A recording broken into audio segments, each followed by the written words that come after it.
Hi, India class நேயர்களுக்கு அனைவருக்கும் என்னுடைய பணிவான வணக்கம். நான் உங்கள் ஜீவா பேசுகிறேன்.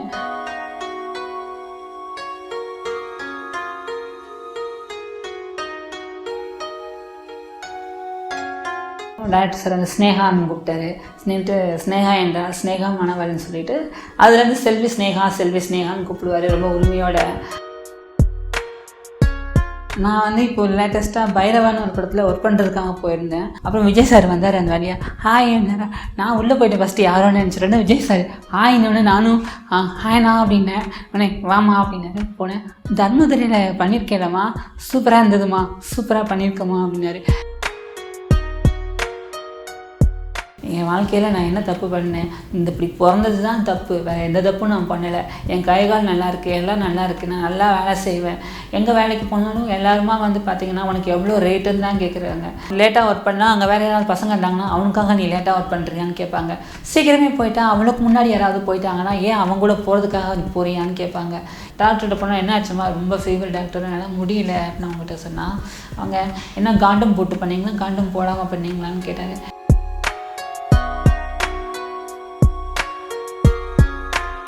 என்ன சொல்கிறதுனா, எல்லோரும் விரும்பி பாலியல் தொழிலுக்கு போகிறது கிடையாது, வழியே கிடையாது. எந்த வேலைக்கு போனாலும் யாரும் வேலைக்கு கொடுக்குறது கிடையாது, சேர்றது கிடையாது. கடைசியில் அந்த வேலைக்கு போகிறேன் சொன்னாங்க. சரி நான் வரேன் அப்படின்னு அவங்ககிட்டயும் சொல்லிட்டேன்.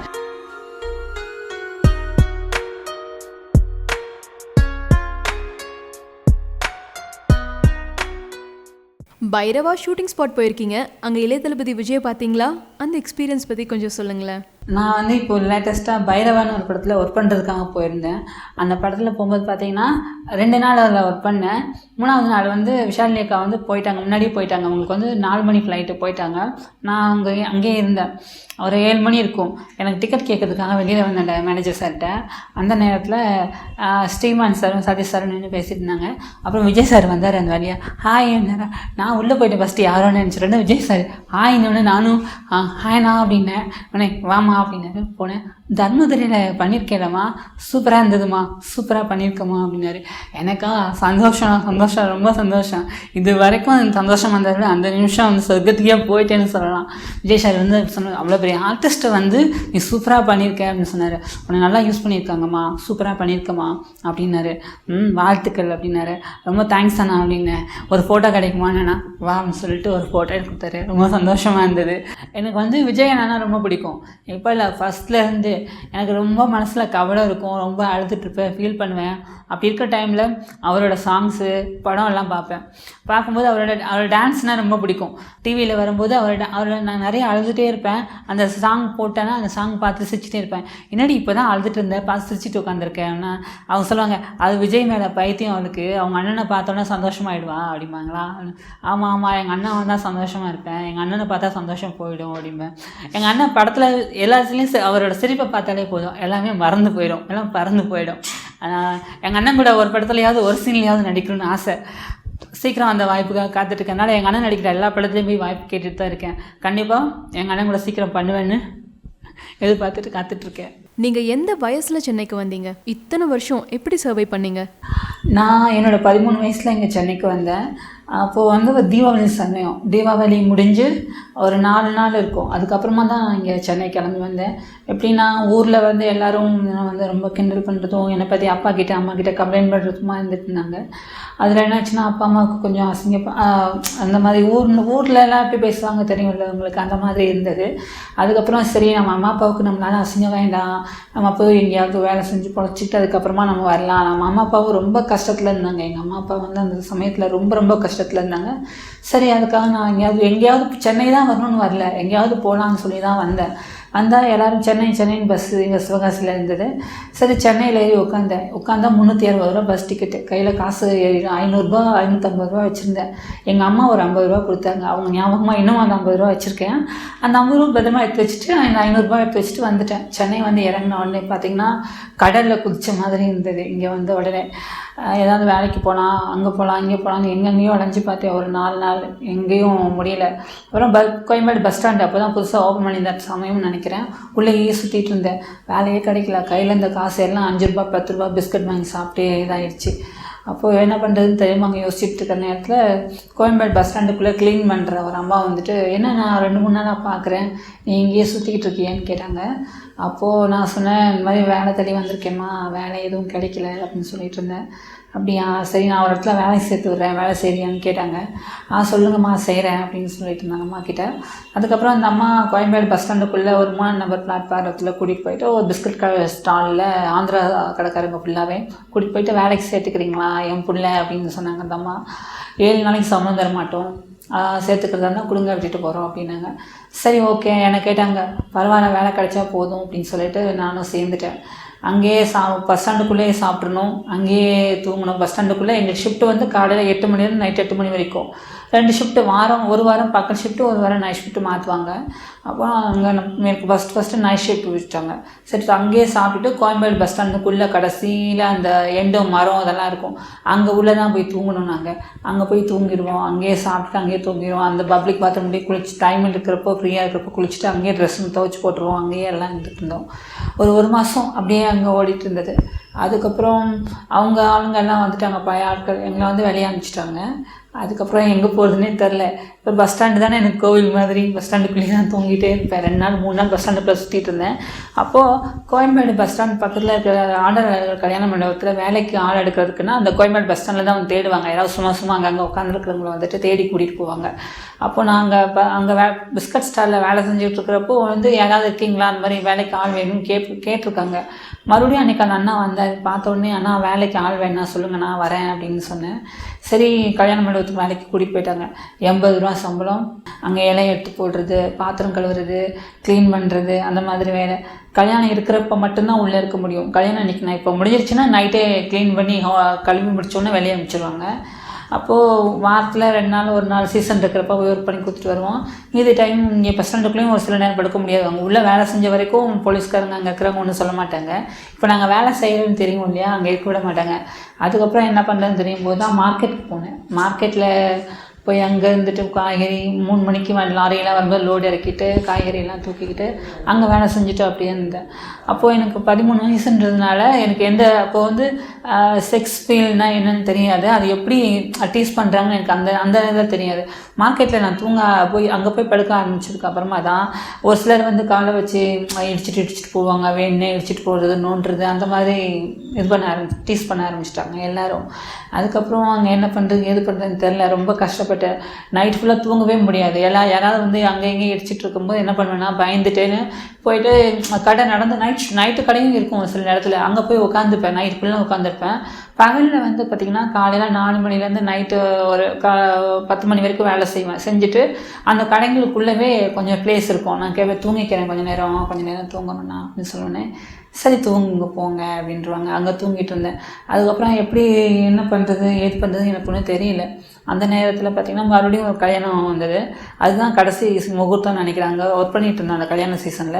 அப்போ ஒர்க் பண்ணி முடிச்சுட்டு அடுத்து எங்கே போகுதுன்னு தெரியலையே, பஸ் ஸ்டாண்டில் போய் தூங்கினா பயமாக இருக்குன்னா ஏதாவது சொல்லிட்டே இருக்காங்க அப்படின்னு சொல்லிட்டு ஒருத்தர்கிட்ட சொல்லி ஃபீல் பண்ணிகிட்டு இருந்தப்போ அந்த கல்யாணத்துக்கு வந்து கெஸ்ட்டு ஒரு சார் வந்து பார்த்திங்கன்னா என்னை கூப்பிட்டுட்டு என்ன வேலை வேணுமான்னு கேட்டார். ஆமாங்க சார் வேலை வேணும்னு. என்ன வேலை செய்வேன் கேட்டால் என்ன வேலை கொடுத்தாலும் செய்கிறேன் அப்படின்னு சொன்னேன். உடனே சரி வாங்க அப்படின்னு விசிட்டிங் கார்டு கொடுத்துட்டு போயிட்டார். அதுக்கப்புறம் அங்கே நாங்கள் ஒரு 10 பேர் இருந்தோம். மறுநாள் காலையில் அந்த அண்ணாங்க நான் எல்லாருமா சேர்ந்து போய் அவரை பார்க்க போனோம். பார்த்தா அவர் பேர் மிஸ்டர் ரோச். அவர் வந்து ட்ரைடன்ட்ன்ற ஒரு company, house keeping company contract எடுத்து நடத்திட்டு இருக்காங்க. அவங்க சங்கர் நேத்திரடி ஹாஸ்பிட்டல் இந்த மாதிரி நிறைய ஹாஸ்பிட்டல் நடத்திருந்தாங்க. கிருஷ்ணன் ஸ்வீட்ஸ்லேயே அவங்க தான் கான்ட்ராக்ட் எடுத்திருந்தாங்க. அப்போ நான் கிருஷ்ணன் ஸ்வீட்ஸில் கொண்டு வடபழனியில் சேர்த்து விட்டுட்டு போயிட்டார். சேர்த்து விட்டுட்டு மாதம் 2200 சம்பளம், 3 வேளை சாப்பாடு, தங்கிறதுக்கு இடம், இஎஃப் அதெல்லாம் எல்லாமே கொடுத்தாங்க. நான் அப்படியே ஒர்க் பண்ண ஆரம்பித்தோடனே முதல்ல வந்து கிச்சனில் விட்டாங்க. எனக்கு சோப்பாயில் சேராமல் காலெல்லாம் ரொம்ப புண்ணாயிடுச்சு, ரொம்ப இதுவாகிடுச்சு. அதுக்கப்புறம் ஸ்டாலில் விட்டார். அப்புறம் சும்மா ஸ்டாலில் மோப் போடுறது, கண்ணாடி க்ளீன் பண்ணுறது, ஸ்வீட்லாம் காலியான டப்பாலாம் எடுத்து போட்டு வாஷ் பண்ணுறது, இந்த மாதிரி வேலை செய்ய விட்டாங்க. அதுக்கப்புறம் நல்லா அங்கே ஒர்க் பண்ணதை பார்த்தோன்னே சார் ஒரே மாதத்தில் 200 எக்ஸ்ட்ரா பண்ணி கொடுத்தாங்க. ரொம்ப சந்தோஷமாக இருந்தது அவங்க ஒர்க் பண்ணும்போது. நாங்கள் தங்கியிருந்த ரூம் பக்கத்தில் பார்த்திங்கன்னா ஒரு டான்ஸ் கிளாஸ் இருந்தது. எனக்கு சின்ன வயசுலேருந்து டான்ஸ்னால் ரொம்ப இன்ட்ரெஸ்ட். நான் வீட்டில் கூட சாங் ஏதாவது போட்டால் ஆடிட்டே இருப்பேன், வீட்டில் திட்டிகிட்டே இருப்பாங்க. அப்போ அந்த டான்ஸ் கிளாஸ்க்கு வந்து நாங்கள் ரூமை விட்டு போகும்போது வரும்போது சாங் போர்டு சவுண்ட் கேட்கும். போய் எட்டி எட்டி பார்த்துட்டே இருப்பேன். அப்போ நான் போய் டான்ஸ் கிளாஸில் சேரணும்னு எங்கள் சார்கிட்ட கேட்டேன். உனக்கு எதில் இன்ட்ரெஸ்டிங்காக இருக்கோ அதில் போ, அப்போ தான் நீ வந்து நல்லா வருவ அப்படின்னு நான் சார் சொன்னார். சரிங்க சார்ன்னு அப்புறம் டான்ஸ் கிளாஸ் நான் போனேன். போயிட்டு ஒரு மாதம் டான்ஸ் கிளாஸில் டான்ஸ் ஆடிப்பேன்னு நினைக்கிறேன். அதுக்கப்புறம் பார்த்திங்கன்னா கொஞ்சம் நல்லா இம்ப்ரூவ் ஆகிட்டேன். அதுக்கப்புறமா ஸ்டேஜ் ப்ரோக்ராம் சீசன் டைம் வந்துருச்சு. அப்போல்லாம் ஆடி மாதம் அந்த மாதிரி சீசன்லாம் ஃபுல்லாக பிஸியாக இருப்போம். அப்புறமா நான் ஒரே ஒரு வாட்டி ஆட ஆரம்பித்தேன். அது பிக்கப் ஆகிடுச்சு. அதுக்கப்புறம் நல்லா டான்ஸ் ப்ரோக்ராம் பண்ண ஆரம்பிச்சிட்டேன். அப்புறம் சார் சொன்னார், உனக்கு அதில் பிக்கப் ஆகிட்ட, இனிமேல் இந்த வேலை வேண்டாம், நீ அதிலேயே முயற்சி பண்ணி நல்லா வரப்பாருன்னு சொல்லிட்டாரு. சரி, நான் அந்த வேலையை நிப்பாட்டிட்டோம். அப்புறம் தங்குறதுக்கு ரூம் தெரியல. அதுக்கப்புறம் நானே வந்து 800 வாடகை, 5000 அட்வான்ஸ் கொடுத்து ஒரு வீட்டுக்கு போயிட்டு தனியாக. அதுக்கப்புறம் நான் ப்ரோக்ராம் நிறைய கிடைக்க ஆரம்பிச்சு, நிறைய நல்லா சம்பாரிச்சிட்டு இருந்தேன். வீட்டுக்கு பணம் அனுப்பிச்சிட்டு இருந்தேன். நல்லா இருந்தது. வீட்லேயும் அப்போ வந்து நான் எங்கே இருக்கேன்னு தெரியாது. வீட்டில் பணம் அனுப்புவேன், அவ்வளோதான். மணி ஆர்டர் பண்ணுவேன், எங்கே இருக்கேன்னு தெரியாது, அவ்வளோதான். அப்புறம் ஓட ஆரம்பிச்சது. திடீர்னு ஆடி மாதம் அந்த சீசனில் யாரோ ஸ்டேஜ் ப்ரோக்ராமில் டான்ஸர்ஸ் கொஞ்சம் ஆபாசமாக ஆடுறாங்கன்னு சொல்லிட்டு ஸ்டேஜ் ப்ரோக்ராம் ஃபுல்லாக ஸ்டாப் பண்ணிட்டாங்க. அதுக்கப்புறம் பார்த்திங்கன்னா எங்கே போகிறதுன்னு தெரியல, வழி தெரியல, ஃபுல்லாக இருட்டான மாதிரி ஆகிடுச்சு. அப்புறமா தான் எனக்கு தெரிஞ்ச ஒரு ஃப்ரெண்டு மூலமாக சீரியலில் வந்துட்டு மேக்கப் அசிஸ்டன்ட் டச்சப்புக்கு ஆள் வேணும்னு கேட்டிருந்தாங்கன்னு சொல்லிட்டு சொன்னாங்க. அங்கே வந்து 200 தான் சேலரி, நீங்கள் டான்ஸராக வந்து நல்லா சம்பாரிச்சிருப்பீங்க, ஓகேவான்னு கேட்டாங்க. பரவாயில்ல, வயிறு காஞ்சி போயிடுச்சு, வேறு வழியே இல்லை. எனக்கு சாப்பிட்றது கூட நான் 15-20 நாளாக சாப்பிடாம இருந்தேன் அந்த டைமில். அவங்க ரொம்ப கஷ்டப்பட்டுருக்கப்போ அப்போ சொன்னாங்க, சரி போகிறேன் அப்படின்ட்டு. அதுக்கப்புறமா சினிமாவில் நடிக்கணும்னு ஆசை முன்னவே இருந்தது. அது எப்படின்னா, நான் நிறைய இடத்துல வாய்ப்பு கேட்டு போகும்போது சொல்லுவாங்க, பையனாக இருந்தால் தம்பி அண்ணா இப்படி காட்டலாம், அப்பா அப்படி காட்டலாம், பொண்ணாக இருந்தால் அக்கா தங்கச்சி இப்படி காட்டலாம், உடனே நான் எப்படி காட்டுறது அப்படின்னு சொல்லிட்டு ரொம்ப வெறுப்பேற்றி கிண்டல் பண்ணிலாம் அனுப்பிச்சிருக்காங்க. என்னோடய க்ளோஸ் ஃப்ரெண்ட்ஸ் நிறைய பேர் பார்த்திங்கன்னா கடைக்கு கூட்டிகிட்டு போயிட்டு கடை வந்து பக்கத்தில் இருக்குன்னா என்னை இங்கே நிப்பாட்டிட்டு அவங்கெல்லாம் கடைக்கு போய், நீ இங்கே இரு, இந்த பேக்கெல்லாம் வச்சுட்டு நான் வந்துடுறேன் அப்படின்னு சொல்லிட்டு அவங்கெல்லாம் போயிட்டு கடைக்கு போயிட்டு எல்லாம் முடிச்சுட்டு வருவாங்க. அதுக்கப்புறமா வேணும்னே அந்த ஐயோ சாரி உன்னை கூட்டிகிட்டு போக முடியல, நீ பேக்கெல்லாம் வச்சுருந்தில்லன்னு சொல்லிட்டு அதுக்கப்புறமா போய் நீ போய் டீ சாப்பிட்டு வா அப்படிம்பாங்க. அந்த மாதிரி நிறைய விஷயங்களை என்னை இது பண்ணியிருக்காங்க. ஆனால் அது எல்லாமே கேட்பாங்க, இந்த மாதிரி திருநங்கைகள் என்ன அவங்க இப்படி தான் இருப்பாங்கன்னு ஒரு இது இருக்குது. எல்லாம் எப்படியும் அப்படி தான் இருந்தது.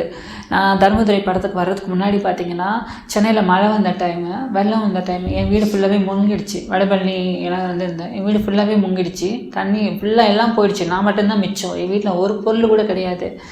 மேக்கப் திங்ஸ்லாம் இருக்கும். மேரேஜ் ஃபங்க்ஷன் எல்லாம் ஒர்க் பண்ணிகிட்ருப்பேன். மேக்கப் திங்ஸ் எல்லாமே போயிடுச்சு. வேறு என்ன பண்ணுறதுன்னு எனக்கு தெரியல. அந்த டைமில் வேறு வழியே இல்லை. 20-25 நாள் ஆகிடுச்சு. சாப்பாட்டுக்கு வழி இல்லை. வேலையும் அந்த டைமில் சென்னையில் ஷூட்டிங் அவ்வளோ கிடையாது. அந்த டைமில் என்ன பண்ணுறதுன்னு தெரில.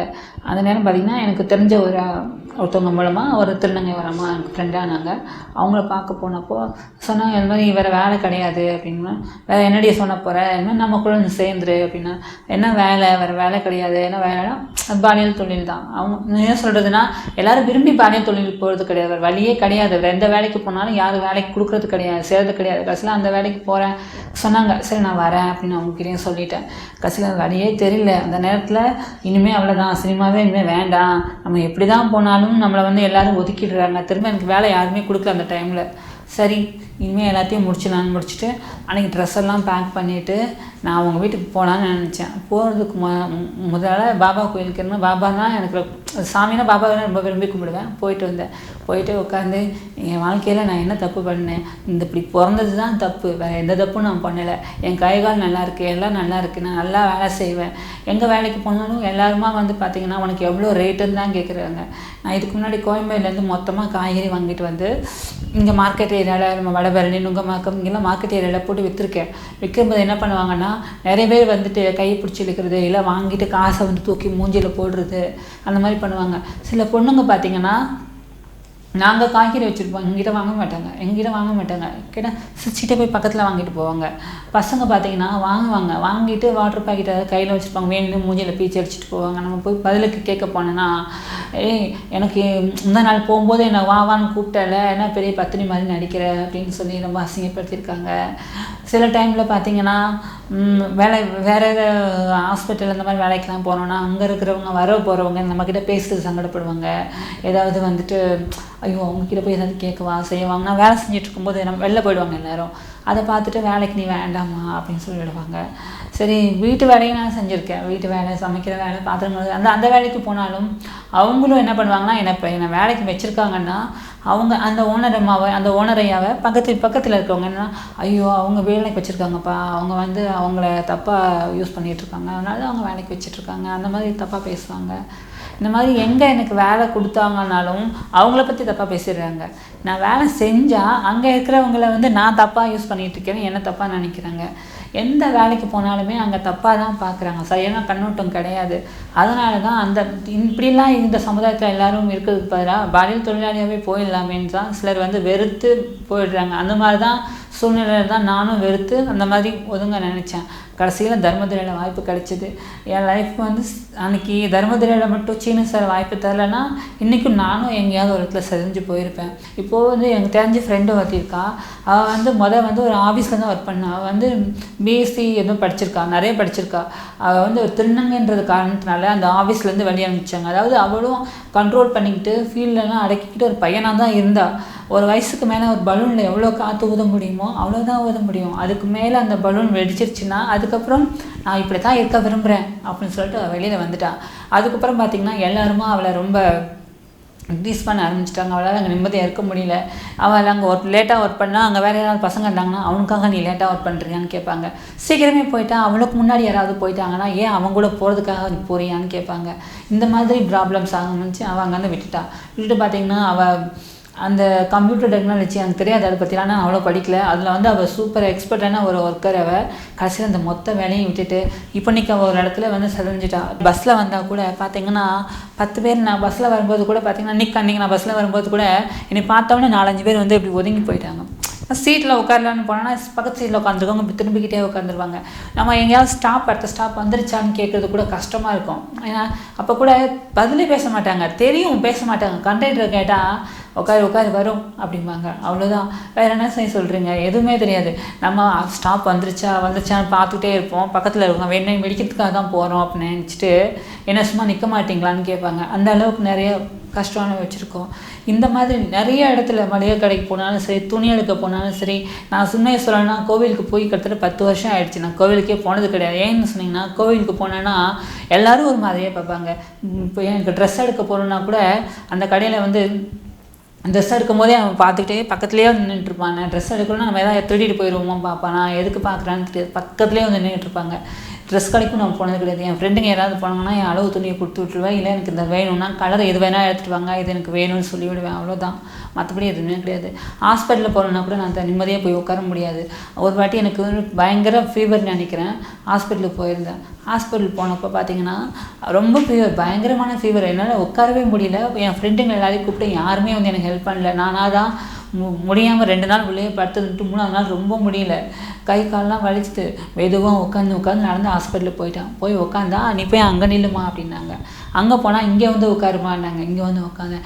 எங்கே போடுறதுன்னே தெரியல, 2 பக்கம் விரட்டிக்கிட்டே இருந்தாங்க. அதுக்கப்புறம் பார்த்திங்கன்னா ஒரு வழியாக டாக்டர்கிட்ட போயிட்டேன். டாக்டர்கிட்ட போனால் என்ன ஆச்சுமா, ரொம்ப ஃபீவர் டாக்டர், என்னால் முடியல அப்படின்னு அவங்ககிட்ட சொன்னால் அவங்க என்ன காண்டம் போட்டு பண்ணீங்களா, காண்டம் போடாமல் பண்ணீங்களான்னு கேட்டார். டாக்டர் ரொம்ப முடியல, ஃபீவராக இருக்குது டாக்டர்னா. அதாம்மா கேட்டேன், என்ன போட்டுமா பண்ணீங்க, நீங்கள் தான் வேலைக்கு போயிருப்பீங்களே, அங்கே எங்கேயாவது பண்ணிட்டு வந்திருப்பீங்க, அதான் அப்படி ஆயிடுச்சு அப்படின்னாரு. எனக்கு சுத்தமாக முடியல. அந்த நேரத்தில் அவங்க அப்படி சொல்லும்போது அப்படியே கழுத்து அறுத்துட்டு செத்துப்போ இல்லைன்னு போல தோணிடுச்சு எனக்கு.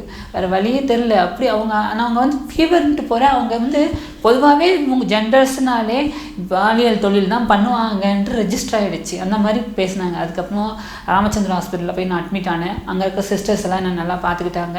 அங்கே இருக்கிற டாக்டர்ஸ் எல்லாம் நல்லா பார்த்துக்கிட்டாங்க.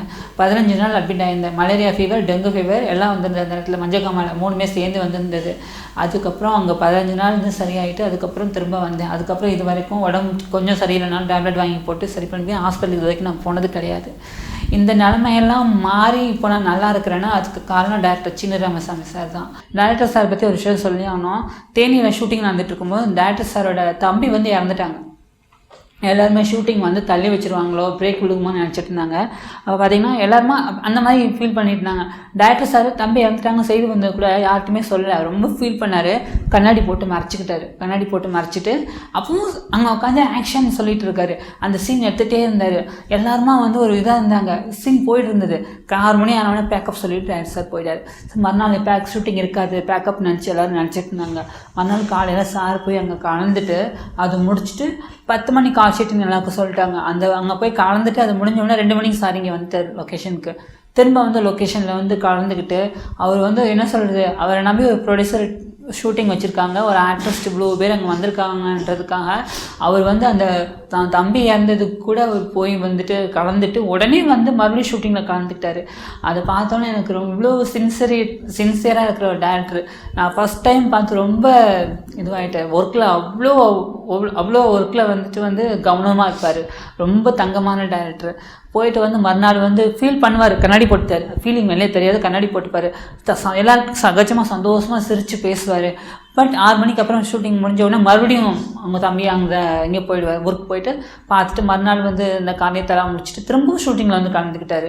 அதில் எனக்கு டைரக்டர் சார் ரொம்ப ரொம்ப பிடிச்சிருச்சு. என்னோடய காட்ஃபாதர்னே சொல்லலாம். அவர் வந்துட்டு என்னை யாரெல்லாம் வேண்டாம் போன்னு சொல்லி ஒதுக்குனவங்க எல்லாரும் இன்றைக்கி வந்து திரும்ப வந்து ஜீவான்னு ஜீவா எல்லாத்துக்கும்னா ஜீவாவை கூப்பிடுங்கன்னு பேச ஆரம்பிச்சிருக்காங்க. அன்றைக்கி நான் இப்போ எங்கெங்கெல்லாம் போக கூச்சப்படுவேணும், இன்றைக்கி அங்கே தைரியமாக போய் நிற்கிறேன். எல்லா இடத்துலையும் வந்து தர்மதுரையில் நீங்கள் பண்ணியிருக்கீங்க இல்லைக்கா, ரொம்ப சூப்பராக பண்ணியிருக்கீங்கக்கா. நான் அதில் அவ்வளோ பெரிய ரோல் ஒன்றும் பண்ணலை. இருந்தாலும் அதுக்கு அவ்வளோ எக்ஸ்பெக்டேஷன்லாம் கொடுத்துருக்காருன்னா சின்ன ராமசாமி சார் ஒரு சீன் கொடுத்தாலும் கௌரவமான ஒரு சீன் கொடுத்துருக்காரு. அந்த படம் மூலமாக எங்களுக்கும் வேலை வேணும், எங்களுக்கும் வேலை கொடுத்தீங்கன்னா எங்களாலையும் சாதிக்க முடியும்னு ஒரு மெசேஜ் அவர் சொல்லியிருக்காரு. அது உண்மைதான். அதுதான் நானும் சொன்னேன். இது வந்து எங்களுக்கும் ஒரு வாய்ப்பு கொடுத்தீங்கன்னா நாங்கள் கண்டிப்பாக வந்து முன்னேறி காட்டுவோம், எங்களாலேயும் முடியும். அரசாங்கம் வந்து 3ஆம் மாநிலமாக ஏற்றுக்கிட்டாலும் எங்களுக்கு சரியான ஒரு இது கொடுக்கல, எங்களுக்கு சரியான ஒரு வேலை வாய்ப்பு அமைச்சு தரல. இதெல்லாம் அமைச்சு கொடுத்தாங்கன்னா கண்டிப்பாக எங்களாலேயும் முடியும்னு நாங்கள் நிரூபிப்போம். நீங்கள் சப்போர்ட்டாக இருக்கணும். அதுக்கு வந்து நீங்கள் எல்லோரும் சப்போர்ட்டாக இருக்கணும். அரசாங்கம் எங்களுக்கு சப்போர்ட்டாக இருக்கோ இல்லையோ, மக்களான நீங்கள் எங்களுக்கு சப்போர்ட்டாக இருக்கணும். உங்கள் சகோதரியை பார்க்குற மாதிரி பார்த்தீங்கன்னா, உங்கள் சகோதரிக்கு ஒரு வேலை கொடுக்குற மாதிரி கொடுத்தீங்கன்னா எங்களாலேயும் முடியும்னு நாங்கள் நிரூபிக்க முடியும். எங்ககிட்ட எல்லா திறமையும் இருக்குது, எங்ககிட்ட எதுவுமே இல்லைன்னு நினச்சிடாதீங்க. நாங்கள் முடியாதுன்னு நினச்சிடாதீங்க. எங்களால் எல்லாமே முடியும். எங்களுக்கு எல்லா திறமையும் இருக்குது. நீங்கள் ஒரு வாய்ப்பு கொடுத்தீங்கன்னா கண்டிப்பாக எங்களால் ஜெயிக்க முடியும். தர்மதுரை படத்தில் விஜய் சேதுபதியோட ஒர்க் பண்ணியிருக்கீங்க. அந்த எக்ஸ்பீரியன்ஸ் பற்றி சொல்லுங்கள். சேதனா வந்து பார்த்திங்கன்னா, சேதனா கூட பேசும்போது வந்துன்னா ஆர்டிஸ்ட் கூட பேசுகிற மாதிரி ஃபீல் வராது. அண்ணா கூட பேசுகிற மாதிரி தான் இருக்கும். நார்மலாக பேசுவார். வந்து சொல்வார் நார்மலாக தங்கச்சின்னு அவங்க பேர் ஐ லவ் யூ டி தங்கச்சி அப்படிம்பார். அவர் வந்து ஃபஸ்ட்டில் பயமாக இருந்தது. அதுக்கப்புறம் என்னை வந்து தங்கச்சின்னு சொல்லி ஐ லவ் யூன்னு சொல்லி முத ஆக்ட் பண்ணது அந்த அண்ணா தான். இன்றைக்கும் யாராவது வந்து கூப்பிடும்போது அண்ணா ஞாபகம் தான் அடிக்கடி வரும். ஐ லவ் யூ டி தங்கச்சின்னு சொல்லுவார். எப்போ பார்த்தாலும் ரொம்ப சந்தோஷமாக இருந்தது அண்ணன் கூட ஒர்க் பண்ணும்போது. அண்ணா வந்து ஃபஸ்ட்டு நான் ஃபஸ்ட்டு அந்த சீன் நடிக்கும்போது அவர் மட்டும் எனக்கு தெம்பா கூட வந்து ஏதாவது பேசி சொல்லி கொடுக்க ரிலாக்ஸ் பண்ணலைன்னா நான் அந்த சீன் பண்ண முடிஞ்சிருக்காது. அவர் என்ன சொன்னார், 2 முன்னாடி பார்த்துருப்பாங்க 3வது வாட்டி அவங்கள ஓவர்லாப்பில் வச்சு ஏதாவது பண்ணிட்டு போயிடுங்க அப்படின்னு தான் சொல்லுவாங்க. எல்லாருமே அப்படி தான் சொல்லுவாங்க. நடிப்பு சரியாக வரலன்னா அண்ணா மட்டும் நீ ஹெல்ப் பண்ணலன்னா என்னோடதும் அப்படி தான் ஓவர்லாப்பில் ஏதாவது பண்ணி காட்டிட்டு போயிருப்பாங்க. அவர் வந்து எனக்கு ஹெல்ப் பண்ணதுனால தான் அந்த சீன் பண்ண முடிஞ்சது. டைரக்டர் சாரும் எனக்கு வந்து ஹெல்ப் பண்ணார். அவரும் நிறைய வாட்டி சொல்லிக் கொடுப்பாரு. ஸ்னேகா நான் சொல்கிறது மட்டும் செஞ்சால் போதுமா செய்யா அப்படின்னு சொல்லிக் கொடுப்பாரு. நானும் பயந்துகிட்டே இருப்பேன். வந்து சொல்லிக் கொடுத்துட்டு போவார். என்கிட்ட கோவமே பட மாட்டார். சிரிச்சுக்கிட்டே சொல்லி கொடுத்துட்டு போவார். சுகுமார் அண்ணாவும் கேமரா வைக்கும்போது எனக்கு காது கேட்காது நான் சொல்லியிருக்கேன். வந்து சொல்லி கொடுத்துட்டு நான் தூரமாக இருந்து சொன்னால் காது கேட்காதுன்னு பக்கத்தில் வந்து சொல்லி கொடுத்துட்டு போவாங்க. தர்மதுரை ஷூட்டிங் முடிஞ்சோடனே தர்மதுரை குடும்பத்துலேருந்து வெளில வரும்போது ரொம்ப 1 மாதம் ரொம்ப ஃபீல் பண்ணேன். இப்போ வந்து தர்மதுரை குடும்பத்து பொண்ணுன்னு தான் எல்லாருக்குமே தெரியும். எனக்கு வந்து 4 அண்ணனுங்க அந்த படத்துலன்னா அந்த படம் மூலமாக வந்து 4 அண்ணனுங்க கிடச்சிருக்காங்க. சுகுமார் அண்ணா, சேதண்ணா, சீனண்ணா, சுரேஷ் அண்ணா. அந்த படத்தில் எல்லாருமே பெரிய ஃபேமிலி கிடச்சிருக்கு. சீனோ சார் தான் அந்த ஃபேமிலிக்கு தலைவர்னு சொல்லலாம். அவ்வளோ சந்தோஷமாக இருந்தேன் அந்த படத்தில். எனக்கு இவ்வளோ நேரம் பேச வாய்ப்பு கொடுத்த இந்தியா கிளிட்ஸ் வெப் சேனலுக்கு என்னுடைய நன்றி.